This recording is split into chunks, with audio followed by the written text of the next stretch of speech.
বাংলাদেশের জাতীয় ফল কাঁঠাল, ইংরেজি জ্যাকফ্রুট, এক প্রকারের হলদে রঙের সুমিষ্ট গ্রীষ্মকালীন ফল। বাংলাদেশের মধুপুর ও ভাওয়ালের গড় এবং পার্বত্য এলাকায় কাঁঠালের চাষ বেশি হয়। বাংলাদেশ ছাড়াও ভারতের আসাম, পশ্চিমবঙ্গ, দক্ষিণ ভারত, বিহার, মায়ানমার, মালয়, শ্রীলঙ্কা প্রভৃতি অঞ্চলসমূহ কাঁঠালের চাষের জন্য প্রসিদ্ধ। নিচে কাঁঠালের পুষ্টিগুণ তুলে ধরা হল। ১. কাঁঠালে চর্বির পরিমাণ নিতান্ত কম, তাই এই ফল খাওয়ার কারণে ওজন বৃদ্ধির আশঙ্কা কম। ২. কাঁঠাল পটাশিয়ামের উৎকৃষ্ট উৎস। ১০০ গ্রাম কাঁঠালে পটাশিয়ামের পরিমাণ ৩০৩ মিলিগ্রাম, যারা পটাশিয়াম উচ্চ রক্তচাপ কমাতে সাহায্য করে। এজন্যে কাঁঠালে উচ্চ রক্তচাপের উপশম হয়। ৩. কাঁঠালে প্রচুর ভিটামিন এ আছে, যা রাতকানা রোগ প্রতিরোধ করে। এছাড়া কাঁঠালের অন্যতম উপযোগিতা হল ভিটামিন সি।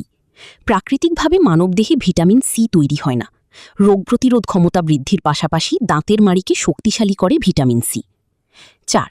কাঁঠালে বিদ্যমান ফাইটোনিউট্রিয়েন্টস আলসার, ক্যান্সার, উচ্চ রক্তচাপ এবং বার্ধক্য প্রতিরোধে সক্ষম। কাঁঠালে আছে শক্তিশালী অ্যান্টিঅক্সিডেন্ট, যা আমাদের দেহকে ক্ষতিকর ফ্রি র্যাডিক্যালস থেকে রক্ষা করে। এছাড়াও আমাদেরকে সর্দি, কাশি রোগের সংক্রমণ থেকে রক্ষা করে। ৫. টেনশন এবং নার্ভাসনেস কমাতে কাঁঠাল বেশ কার্যকরী। এছাড়া বদহজম রোধ করে কাঁঠাল। কাঁঠালে আছে বিপুল পরিমাণে খনিজ উপাদান ম্যাঙ্গানিজ, যা রক্তে শর্করা বা চিনির পরিমাণ নিয়ন্ত্রণে সাহায্য করে। ৬. চিকিৎসা শাস্ত্রমতে প্রতিদিন ২০০ গ্রাম তাজা পাকা কাঁঠাল খেলে গর্ভবতী মহিলা ও তার গর্ভধারণকৃত শিশুর সব ধরনের পুষ্টির অভাব দূর হয়। গর্ভবতী মহিলারা কাঁঠাল খেলে তার স্বাস্থ্য স্বাভাবিক থাকে এবং গর্ভস্থ সন্তানের বৃদ্ধি স্বাভাবিক হয়।